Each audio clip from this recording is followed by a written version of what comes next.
myself and how I think about orienteering training and coaching overall.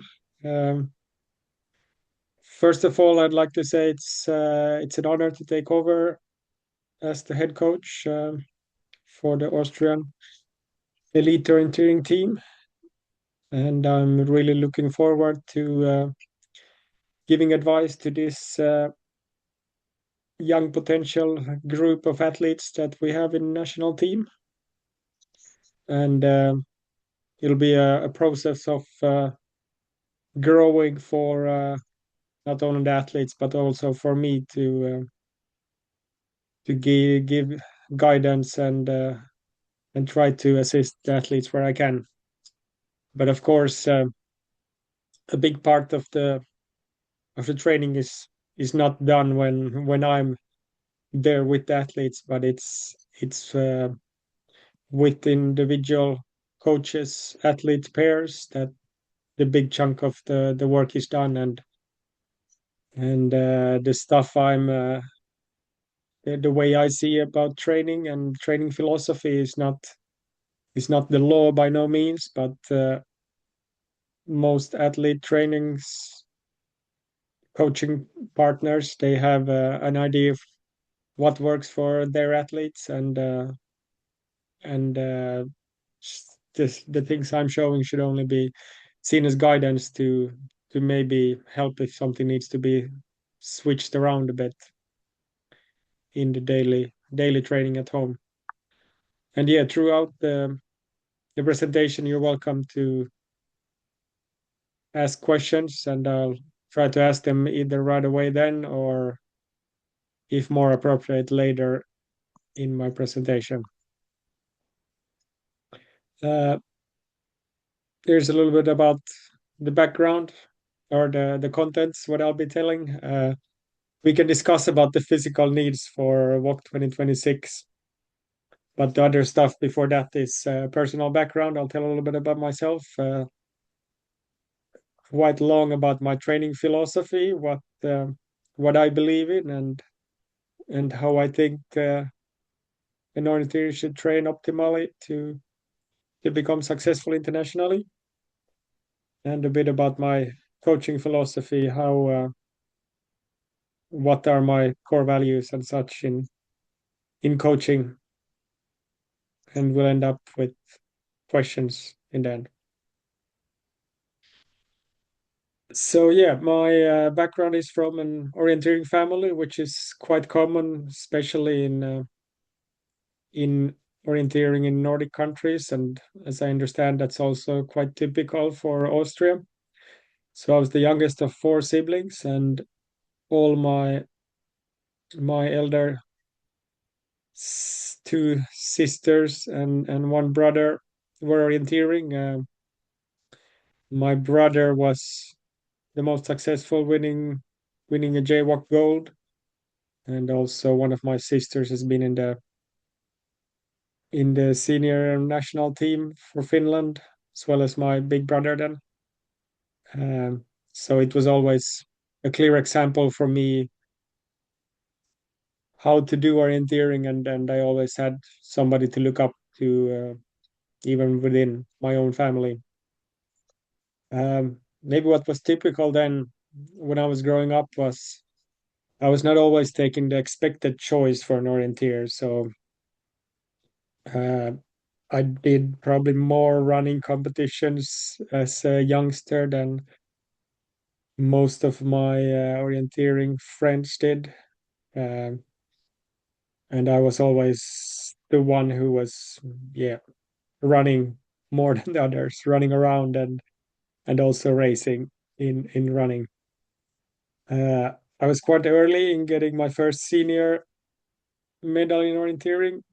After getting a silver in jaywalk, I got EOC sprint bronze in 2004 when I was only 22 years old.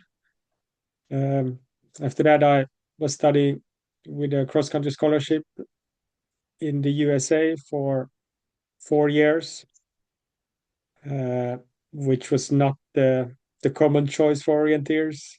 So at those times, I was not doing much orienteering when I was in Arizona, but mostly I was focusing on racing cross country in the fall, then indoor track season and outdoor track season before I then came back to Europe in the summer and then did some orienteering, but usually I wasn't ideally prepared for the orienteering season, but still did a few walks during those years. Uh, during the later part of my living in the US, I had a marathon career. So a few years when I tried to qualify for the Olympics, but I was a few minutes short on both times. And I wasn't quite taking the steps I was hoping for. Maybe during those years in the US, I was living at high altitude at 2,100 meters altitude. So I was maybe expecting to get more benefit out of that.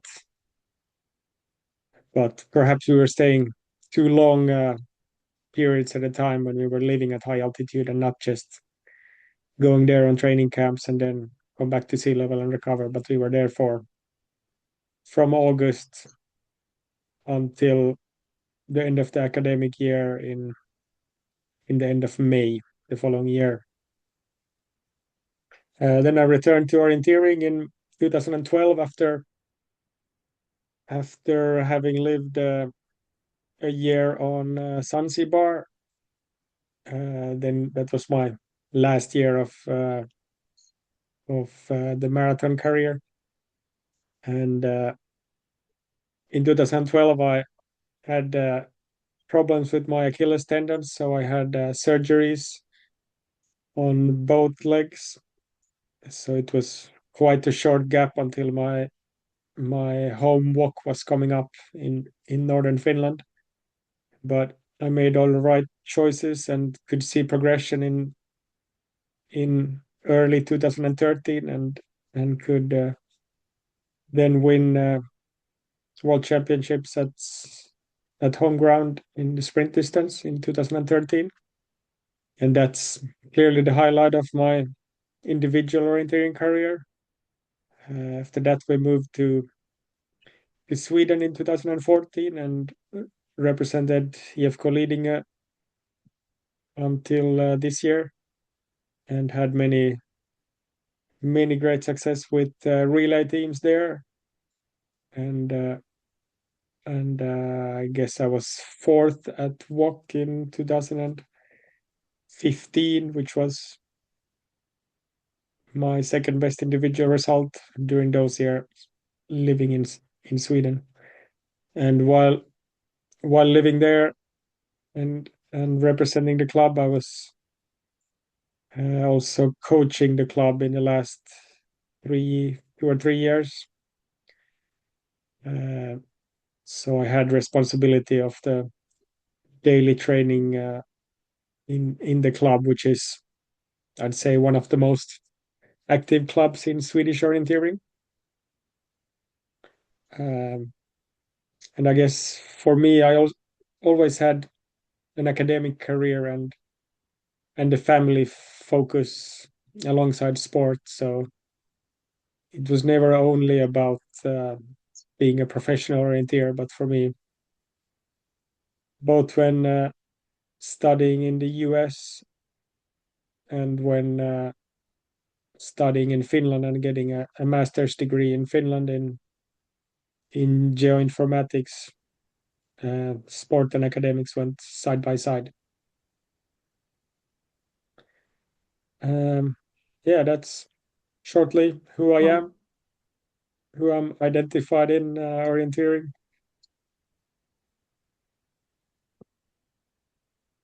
Then I'll go into my view of training and how an orienteer should train, or if I would coach somebody in orienteering. For me, the main thing is continuity and especially the high volume of easy running.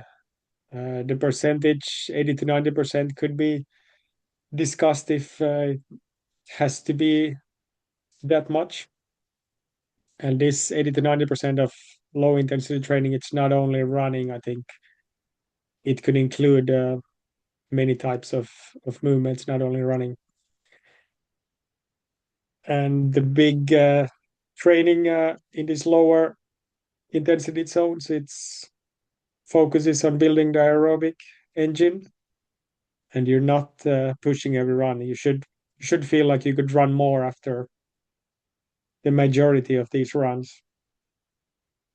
Um, and this is something I've done, and most of the people around me has done when I've been training, especially in Finland and Sweden. I feel like this has been quite a common way of training. Uh, Periodization is another key of my training philosophy, where you have long preparatory break blocks before the season starts, and maybe becoming more specific closer to competition season. And in the winter, it means you have a big focus on the aerobic training, where you do really big trainings, and not so much race focus, but even with the focus on the aerobic base and long runs, long skis, biking, whatever you prefer to do, um, there should still be some faster stuff in between. It's not only easy and lower intensity zone training in these big big training blocks.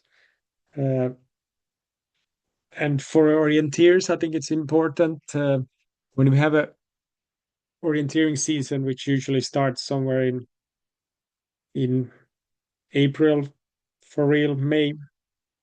You have a long winter, so I think it's appropriate to have 1 to 2 blocks of strength training, where you do a minimum of 5, maximum of 8 weeks of strength training focused, meaning that you have a recovered body when you do these trainings. You can also do other trainings, but the strength training should be in focus, and it could be one kind of strength training in both of these blocks if you do two, or it could be so that you build from more basic strength training until closer to the season you have something with more faster movements and more explosivity in in the training.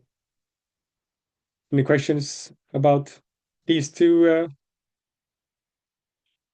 key things that I have in my training philosophy?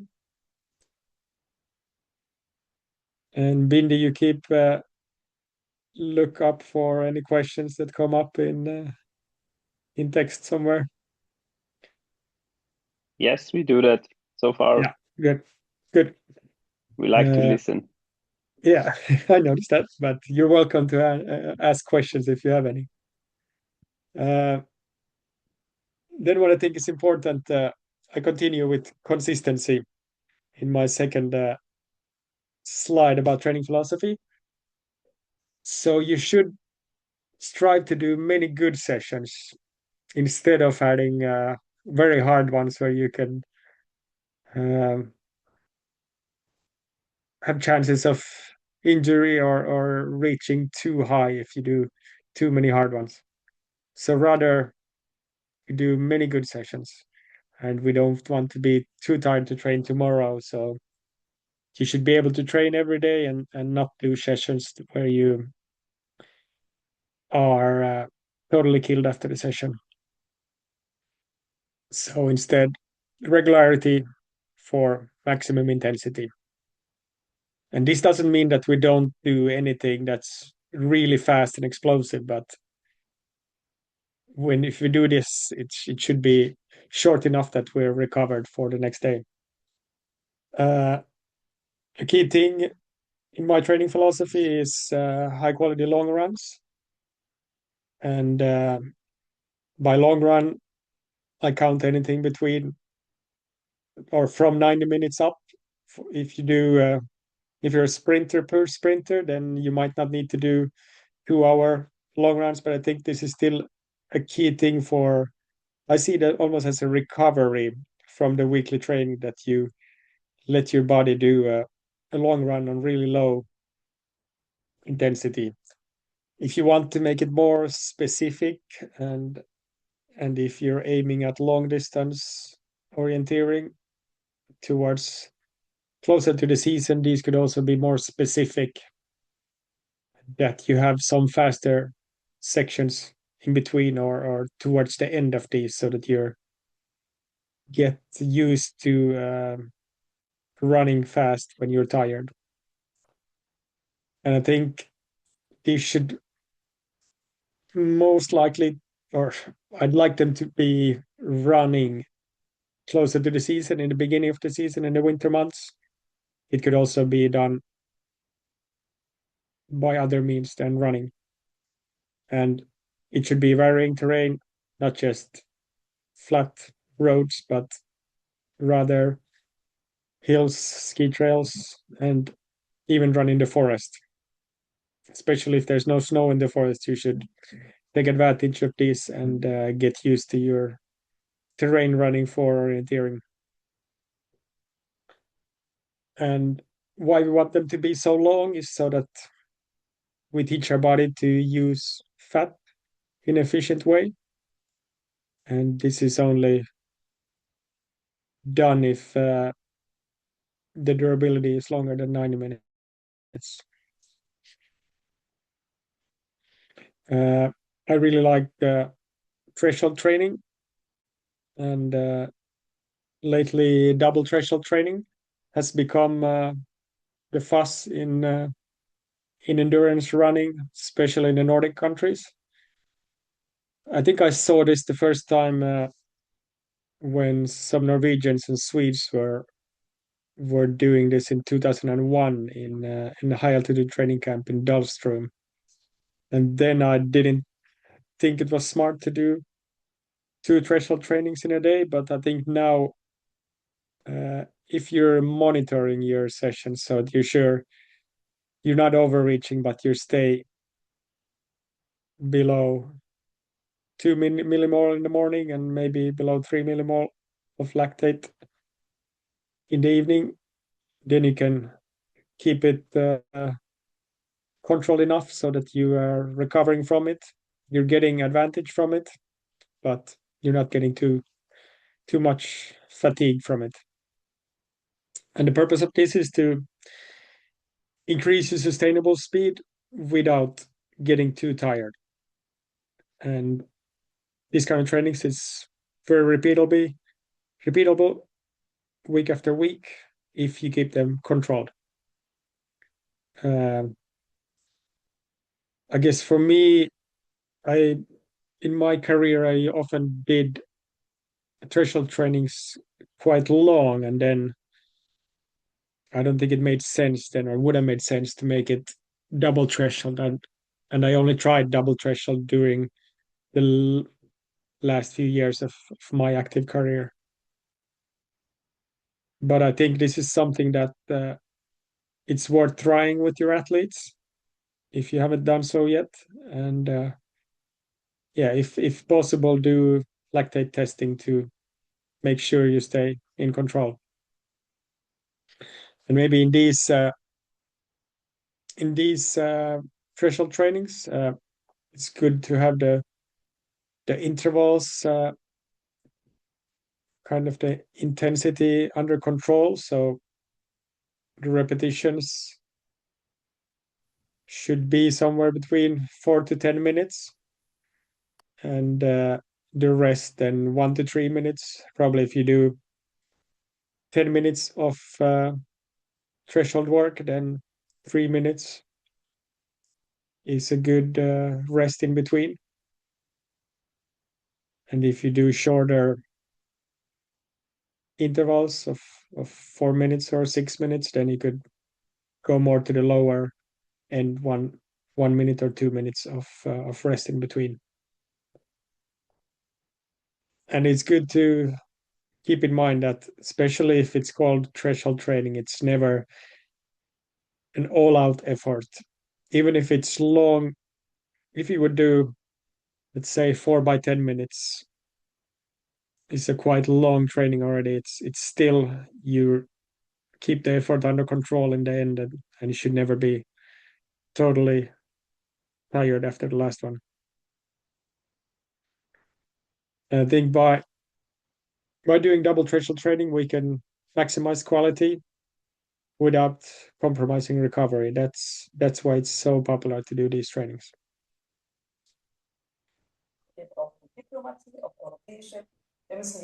Your question? No. All right. I'll go on. I think for interiors, spending time in the weight room, either with many do training without weights, without a bar, but I think it's especially for sprinter interiors, and I think there's many uses also for four-star interiors to do strength training also with the bar. I think some of why we should do this is hip stability, core control, and we should do runner specific power. So the exercises should be planned so that they are trying to simulate running movement in some way. And one way of doing it is by doing one leg exercises. So it could be that you have one leg behind you and only one leg at a time is doing work. So this way we're getting a bit more like bike running, where we have only one leg on the ground at one time. And I was doing, when I won my walk gold and I was not able to run early in the season, like I had surgery in November, so in January I started doing strength training on the gym, and it took me quite some time before I did my first running sessions, where I was actually um, well, the goal was actually to increase my running performance, but big part of my goal, I'd say, came from doing a strength session with weights when I was recovered.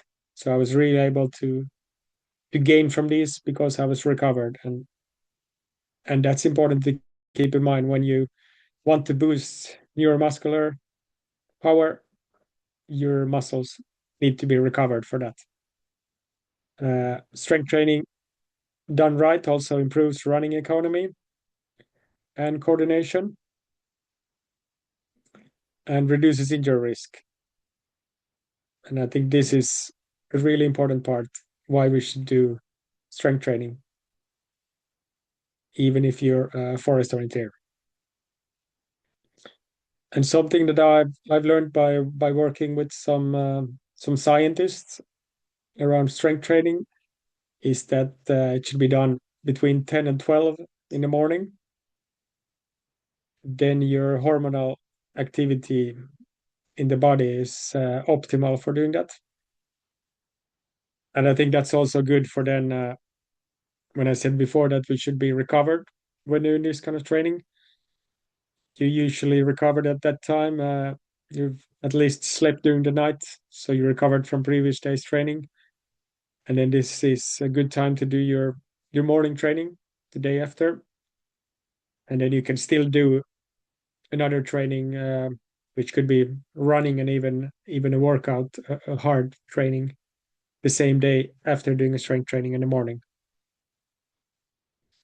I think also regular plyometrics, so could also be called coordination training, where you do different kind of jumps and small movements. This should be done to maintain speed and again improve running economy. And these could be modified for orienteers so that we are doing more where we're getting used to the soft ground underneath us so that we get our ankles to work in an optimal way and get the right proprioception for our feet to be effective in soft ground running.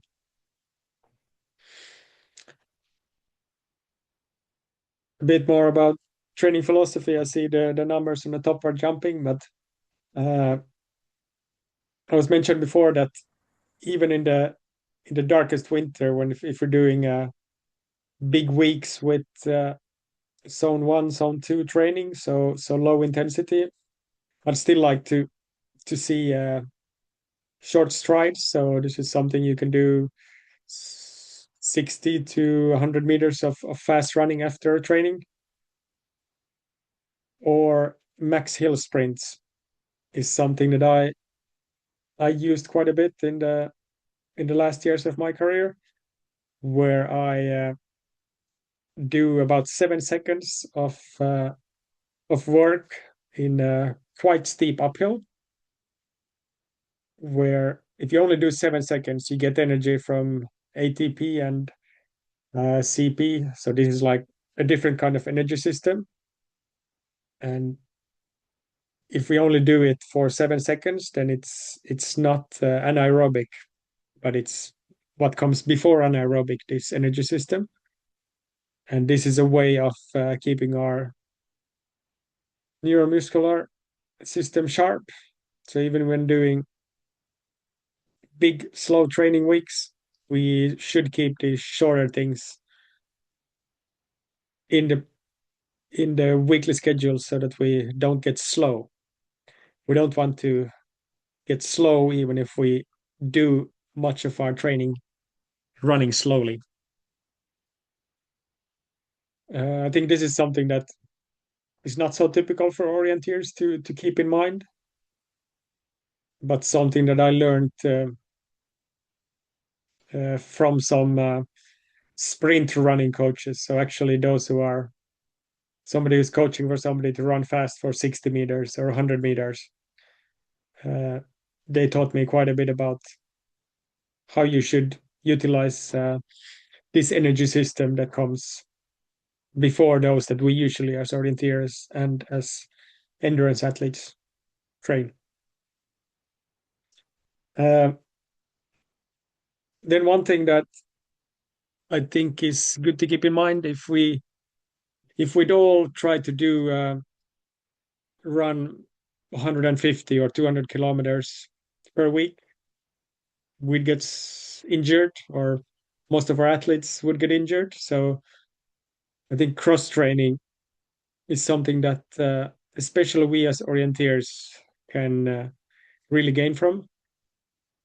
So the circulatory system, our heart, our lungs can really be developed and maintained with other means of movement. It could be cycling, cross-country skiing, aqua jogging, cross training on this machine. It could be rowing, whatever your surroundings, your environment gives you chances to.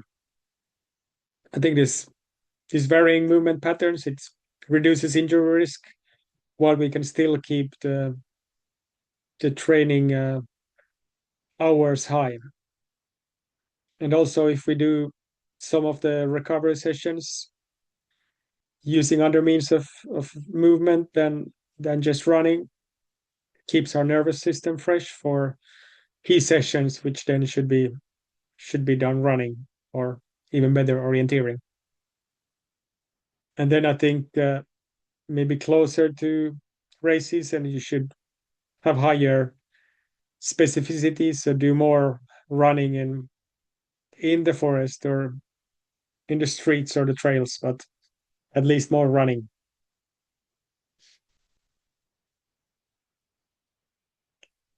And then, of course, when talking about orienteering training, we can never forget about how important orienteering sessions are.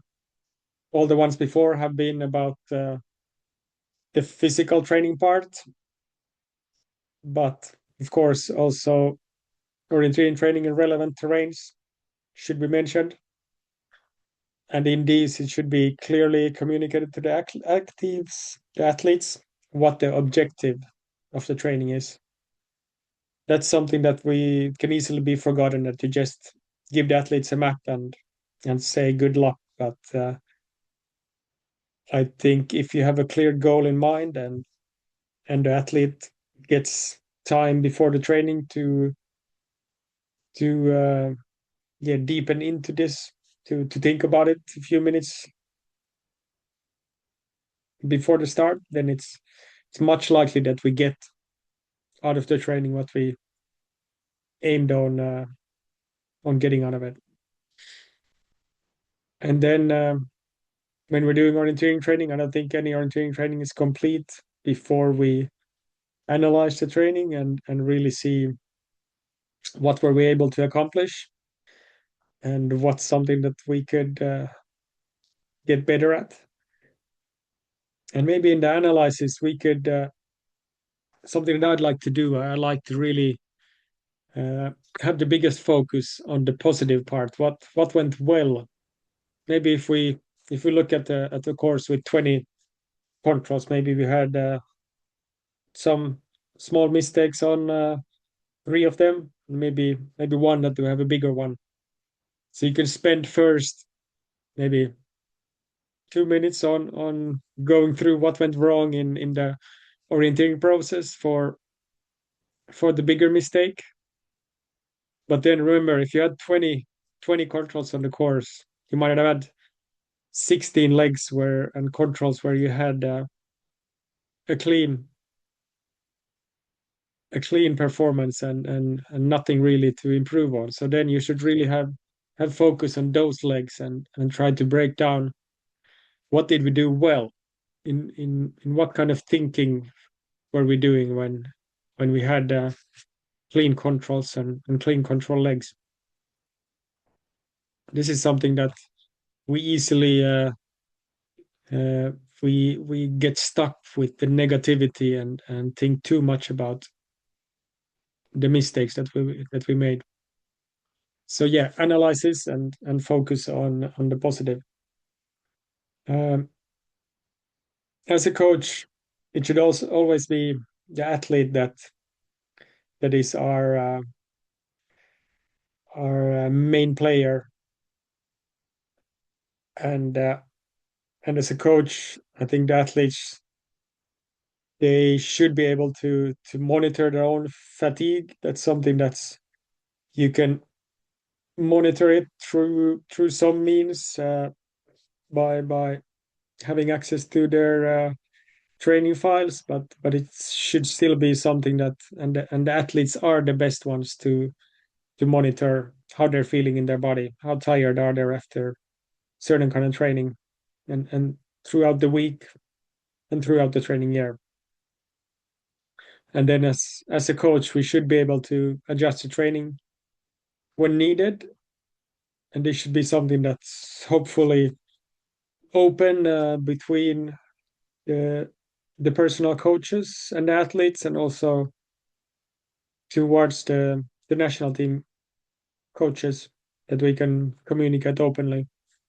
And it's okay to be tired at some point, and as long as it's communicated to the coaches and so that the planning can be adapted to that. And remember, training is individualized. It should never be fixed, so that there can't be any shifting of trainings if the athlete is tired, but it should always be individualized so that it fits the athlete it's written for, the program is written for, and always be able to shift things around if it's not working. That's the end of my training philosophy, and quite a few points that I live by and I coach by, but something that I hope we can through this communicate that these are things that I find important, and have discussions about if you have other meanings of some of these points, and or agree with them. I see the typical weekly setup. The fonts here were not so successful, but I can change this around and so that you see it better. Uh, how I usually would set up a week would be Monday would be easy and strength, and then I'd probably rather do the strength in the morning, as we had the optimal times within 10 and 12. On Tuesday, I would do a double threshold day with longer intervals in the morning and shorter ones in the evening. And in the morning, it should be below 2 millimole the lactate. And in the evening, it could be a bit higher. On Wednesday, I'd like to do a midweek technique session, orienteering session in the morning, as most of our races are in the morning, and an ease recovery jog in the evening. Thursday would be similar to Tuesday, maybe incorporate some orienteering if it's possible in the double threshold. So if you do 8-minute orienteering and do this for 5 times, then this could be seen as a threshold interval where you incorporate the threshold training and the orienteering, and then you could do something a bit faster running with the evening threshold training, or do something else. It doesn't always have to be running either. When you do threshold training, it could be done on a bike, especially if you have an injury prone athlete. And then something more recovery, it could be a medium long run on Thursday, or how did it go on Friday? That would be, I have 2 Thursday in my schedule here. On Saturday, then I'd like to do something orienteering specific. It could be sprint if you're a sprinter, and maybe then some kind of sprint intervals. And these then could be of even more higher intensity than the threshold days. So it could be a race pace. Or if you're in forest orienteer, it could be consistent dose of middle distance. Maybe a recovery run in the evening. And then Sunday would be a long aerobic run of at least 90 minutes. Could be up to 2 hours or even longer if you're an experienced athlete. And this is something that I should pinpoint, that double threshold days and this kind of a weekly setup, it only works for seasoned athletes. I wouldn't try this for a 20-year-old or an 18-year-old that who doesn't have the training background to cope with this kind of training. I think in the juniors, I think you can well do with just single threshold training days. It's not a must to have double threshold days because you have much less total volume in the training. So it might be too much to put 2 threshold trainings into one day if you're a junior. Um, then something I'd like to talk about, which is not like completely into the training year, or what fits into what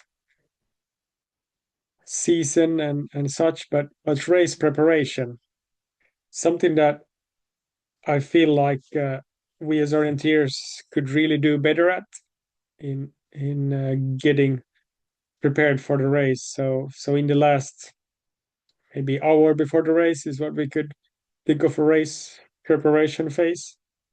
And for me, if you think of a middle distance race where you probably get above your anaerobic threshold at some point in the race, and I think it's, well, in sprint you get above it quite early. You only run for a minute or two, and you're above your anaerobic threshold if you're a elite level athlete.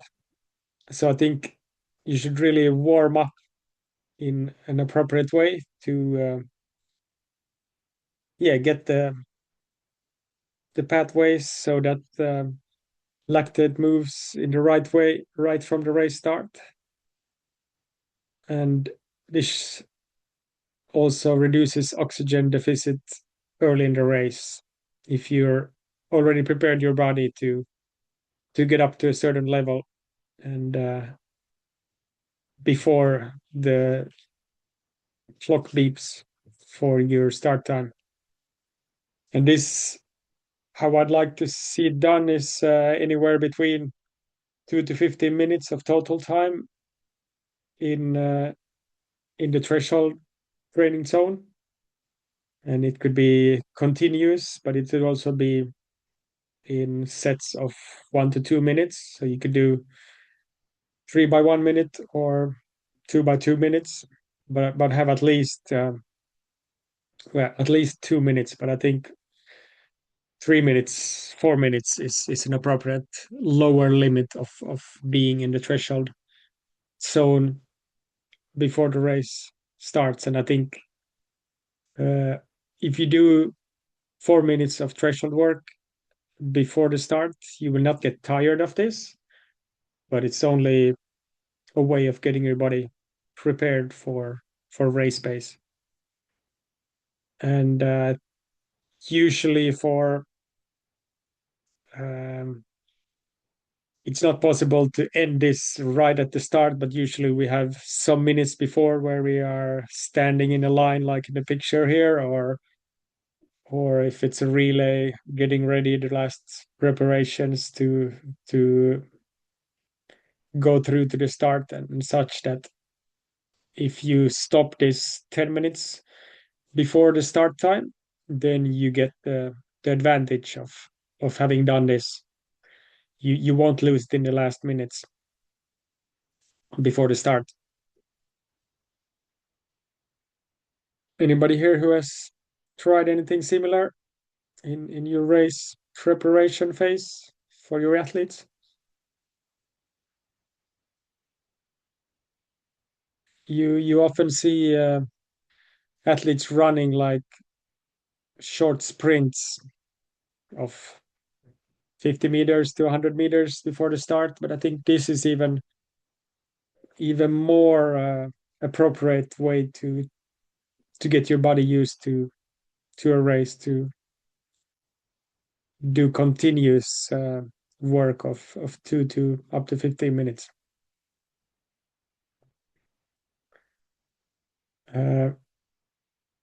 If not, then a bit about how I see myself as a coach. Again, consistency, I think, is a key word for developing in the long term, and that also goes for me as a coach. That you can't expect anything to happen overnight, or even in a month's time. It usually you require many months and even years to see athletic development. And also, I'd rather take things on the safe side to not take chances and get injured. And I think this also, the more you can stay injury free, even being a bit on the safe side, this is gives better chances for progress. My role as a coach, it's only to guide athletes and try to give advice it could be too structured training, or it could be something specific about the race preparation that I see. I can guide them. But anyway, I'm only giving them a direction. It should be the athletes should feel that they are making most of the choices, and they should feel like they really have ownership of their own athletic career. It's not like I'm giving them all the keys to success. It should always come from the athlete themselves. I think the environment of my coaching, I hope it fosters trust and its openness, and that we can communicate me to the athlete, or me between other coaches. It should always be honest, that we can speak out everything, and not keep it inside ourselves. And as a coach, I want to make athletes feel supported, respected, and really comfortable asking questions from me, or from Leo, or anybody else that we have in the coaching staff. And I hope there's a discussion, not just something that comes from us as coaches to the athletes, that this is the way you should do something. But personal coaches and an athlete should always be feeling like they can ask questions from us. Um, Maybe my training principles are based on scientific evidence, but it still should also be tested, and should be something that we have gotten good feedback from. And I think effective planning is something that's we can make our athletes get more after the training, that we actually plan, and not only the training program itself, but also incorporate the athletes other things in their lives, so that it's, if they're working or if they're studying, they usually have times of the year that they are more tired, and that part require more effort, and we should take that into account. And only that way we can really make sure we have an athlete who is rested for training, and really at their peak shape when racing season comes around. uh, and I think my big part of my training approach come from my own experience as an athlete and as a coach. um, but still, I'm also open to understand that there's other ways of reaching success. It's not the only way. And of course, also those competing with me at the same time, we were not doing the same things, but we were still competing at the same level, even if we were training in very different ways. Maybe for my unique approach is the strength training, and that's why the picture is here. uh, I think especially for sprint orienteers, it's been proven that you can get much gain for your running when you're accelerating, and you're stopping, and you're accelerating and going around corners and up and down stairs. I think especially then you can have use of strength training. Uh, any questions at this point that has come up to your mind?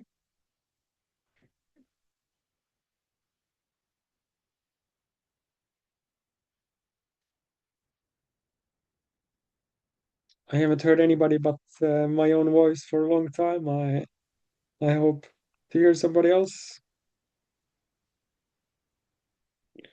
I can add something I mean, first, yeah, Great. your philosophies and principles, like when you're speaking about it, they are really clear. Sounds like you went through it many times already. But do you think there were some moments where you also have been maybe on a wrong way, or where you got trapped by something, or because yeah, that sometimes happens. I know we're not always Mm, doing the right decisions, but mm. um, did such occasions help you to get better? Do you think so? Yes, I think so. Yeah, for sure. I've noticed afterwards sometimes that I've communicated in a way with an athlete which wasn't optimal or fitting into that situation. And for sure, that's something that I keep on learning all the time how to adapt, and I think I'm adapting as a coach all the time, and switching into different depending on the situation that I'm in. And I think that should be a part of every coach, that you keep on adapting, and depending on who the athlete is, and what the situation is, not only adapting the training program, but also how you communicate to someone.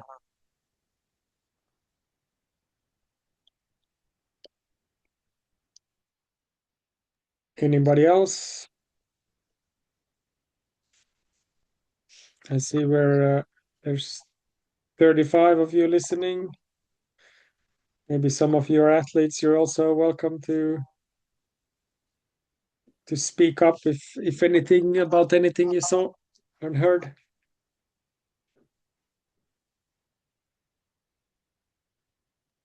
Hey, you said that you did most of your um threshold sessions like longer than 4 minutes. Like, did you also try to do them shorter, or what do you think about it?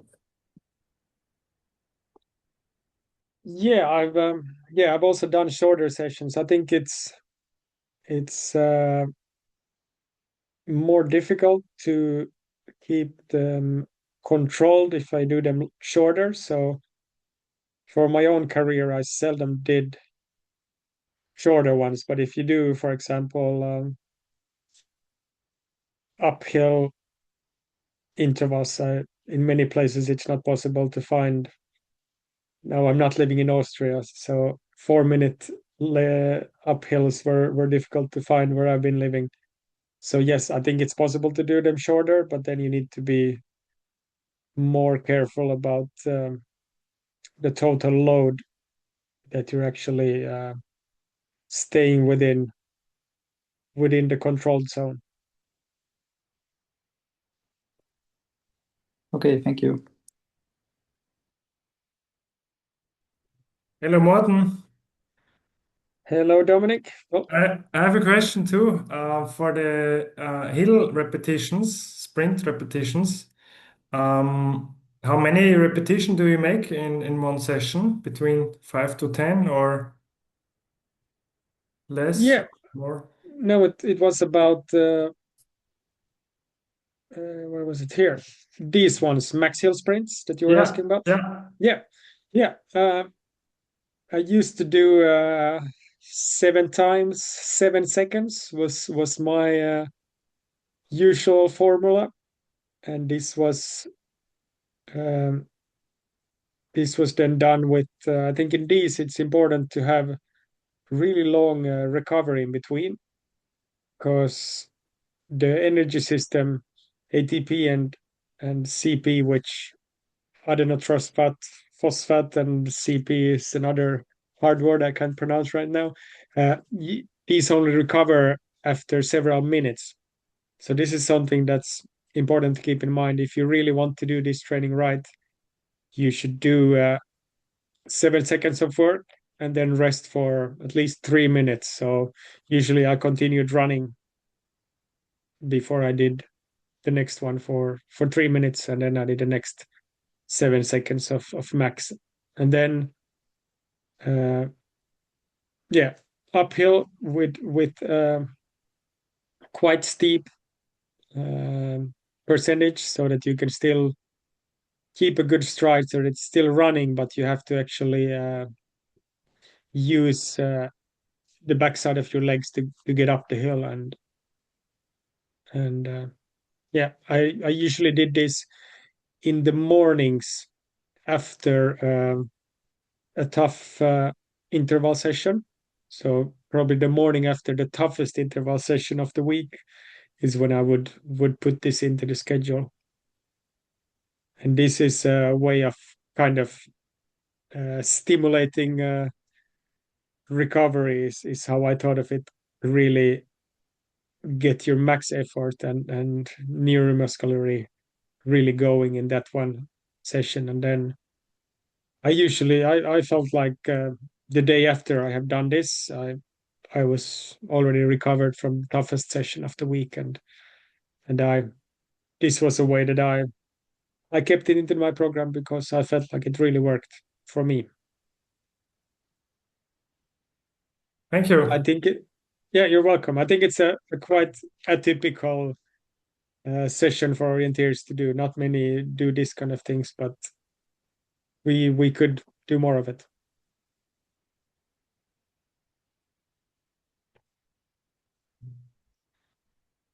Let's go back to this session.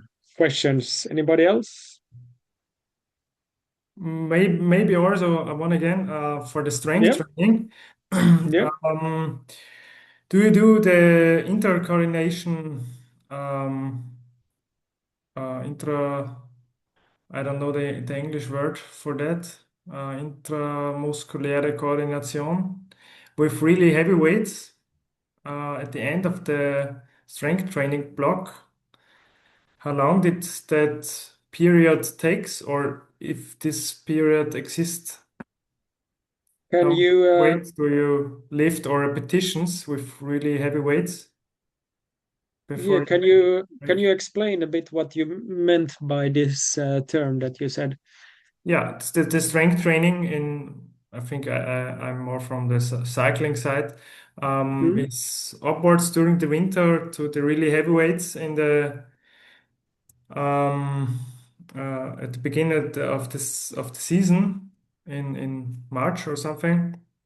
And do you do this also in running to use heavy weights at the end for the intramuscular coordination?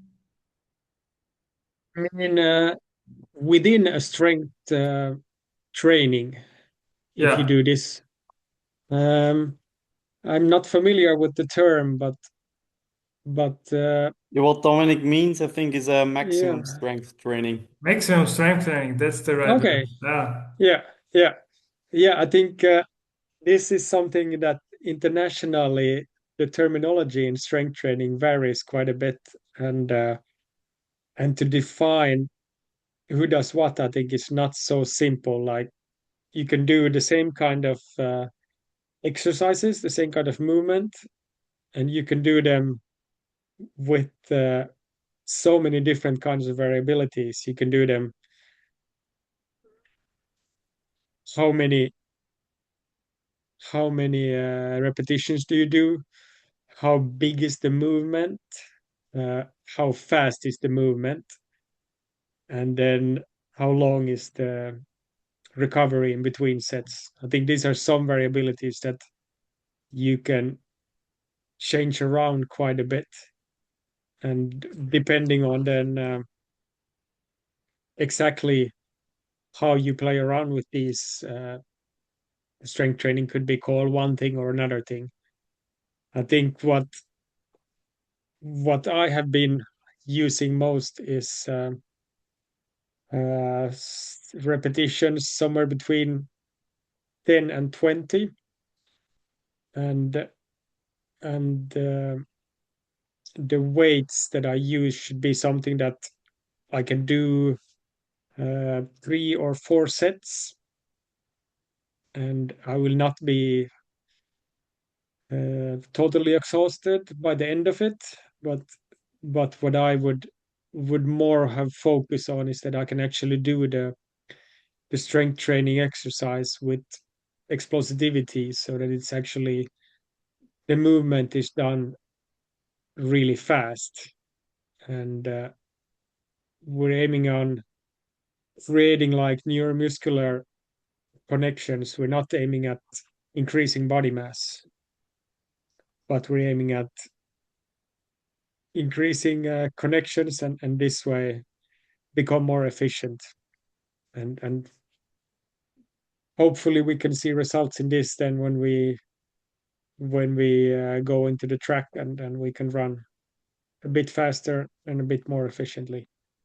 I'm not sure if I exactly answered the questions. I think max strength training, then you probably do shorter sets, so you don't do as many repetitions as I used to do, and it's fine. I think this is something that for some athletes, this is surely the way of gaining more. And I think as long as you don't increase your body mass very much by doing the strength training, then you will still see gains in your running.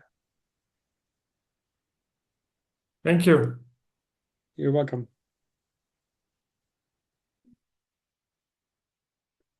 Leo, we are going to be working together. Do you have any comments or No, I think suggestions?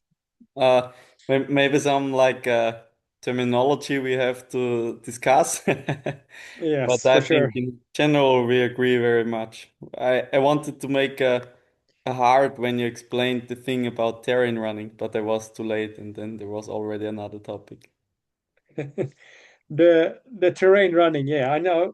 I've heard quite a bit that that's something that that we need to get more incorporated into Austrian orienteering, and I think maybe it was with Bindi we discussed it as for Nordic orienteers, it comes so naturally that we run quite a bit in the forest that we don't specify it clearly that we are doing terrain running. But if you live in a big city, then of course then you need to remember, if you're an orienteer, that you also need to get used to the soft ground running. Uh, our especially our ankles work quite differently on hard ground and when running on soft ground. So therefore, it's really important for orienteers to develop efficient running on soft ground. And the best way to do that is by running more on soft ground.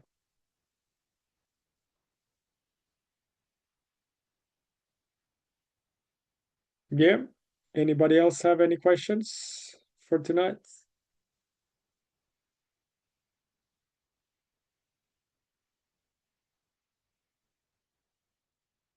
If not, you're welcome to contact me later. And thanks for